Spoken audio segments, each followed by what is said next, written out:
por el espacio. ¿Qué encontraron en este diagnóstico, eh? Pues mira, sin duda en la medida que la pandemia va tomando un poco el curso hacia atrás, ya estamos a casi 2 años Sí. del proceso de cierre, empezamos a tener algunos datos importantes. Estos datos tienen que ver con el efecto que tiene pues, una situación como la pandemia que fue emergente y de pronto los sistemas que se fueron adaptando al momento y que fueron entre clases híbridas por televisión.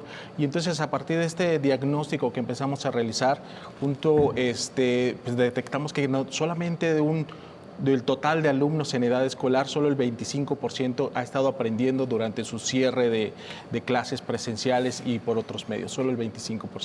Pues qué triste, ¿no?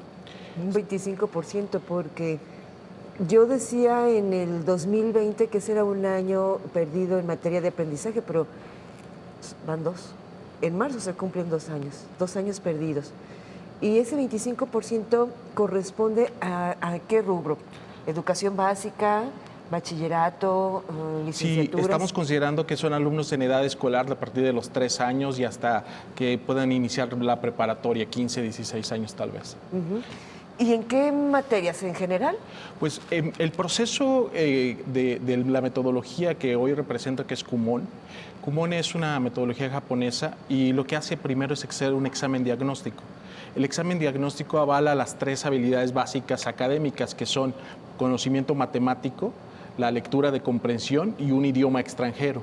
Y es básicamente lo que estamos detectando. Estamos hablando de estudiantes que están hoy entre sexto de primaria, primero secundaria y que probablemente tengan un reto al leer un texto de cuarto de primaria.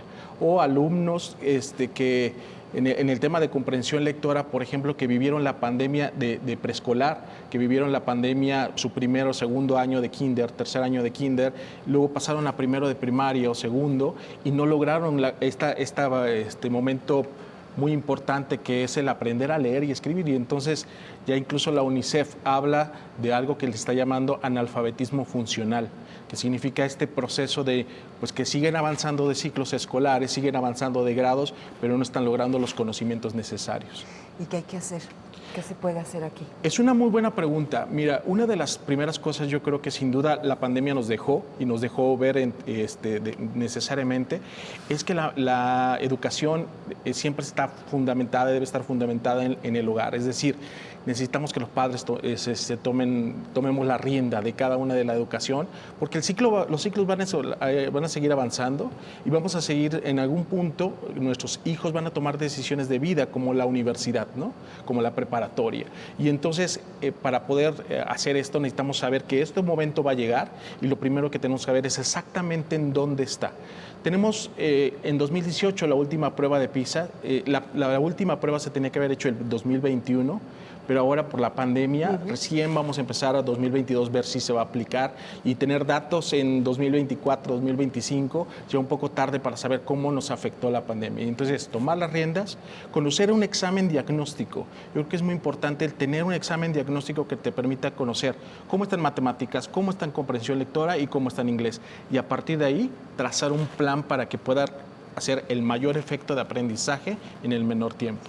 Ahora, este porcentaje que señala de un 25% son los que tuvieron aprendizaje. ¿Hablamos de este estudio en escuelas privadas o es en términos privadas y públicas? Nosotros tenemos un mercado muy, muy amplio que abarca escuelas públicas y privadas. Aquí en Guadalajara y la zona metropolitana tenemos una población de estudiantes en edad escolar de más de 2 millones de personas. Y entonces, pues nosotros tenemos un proceso muy contundente que es un examen diagnóstico y este examen diagnóstico lo hemos hecho por 4,000 estudiantes aproximadamente. Entonces nos da un parámetro muy bien de cómo está la realidad del proceso, tan solo aquí en Guadalajara, ¿no? Que lo hacemos a nivel nacional. Sí, lo preguntaba porque pues al inicio de la pandemia hay familias tan con escasos recursos que, bueno, los hijos no tenían un dispositivo para entrar a las clases virtuales y entonces pues a eso vamos sumándole todas las dificultades, porque quienes sí lo tenían, pues tampoco estaban aprendiendo. Y entonces está la situación muy, muy compleja. Ahora, Ya le pregunté que qué sigue y ya no lo señaló, pero bueno, ¿se podría recuperar estos 2 años perdidos? Es una muy buena pregunta. Sin duda, el recuperarlo es posible, pero necesitamos poner en el centro del aprendizaje al alumno mismo y hacer un plan individualizado, ya que cada estudiante aprende a su propio ritmo y de distintas maneras. Y entonces, solamente este es el camino, ¿no? El camino que nosotros estamos proponiendo, un plan individualizado que le permita alcanzar lo más pronto posible aquellos contenidos necesarios para poder seguir avanzando. Y no solamente eso, el que una vez que ha alcanzado esto vaya más allá del grado escolar. Es una cosa interesante. Estaba en Chapala y hace un tiempo unos padres de familia que tenían un hijo preescolar me decían, Héctor, ¿por qué necesito? Esto fue antes de la pandemia. Me decían, Héctor, ¿por qué necesitamos que nuestro hijo de preescolar vaya más allá del grado escolar? ¿Para qué necesita esto? Pero ha pasado la pandemia y ahora este estudiante está por arriba de su grado escolar. Siguieron este camino y entonces, como consecuencia, el alumno va avanzando por sí mismo. No espera un programa, no espera un método, sino más bien tiene un plan individualizado. Sí, señala de un plan individualizado porque además no todos aprenden igual. Unos son más auditivos, otros son más visuales, ¿no?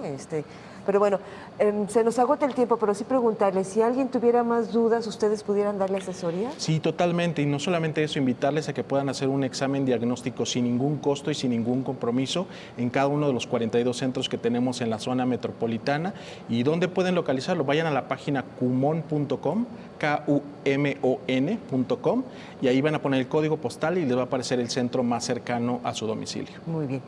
¿Algo que quiera agregar? Solamente agradecer al canal y muchísimas gracias por el espacio. Muchísimas gracias. Hacemos una pausa. Después de la misma, más información y también tenemos comentarios de ustedes. Ya regreso.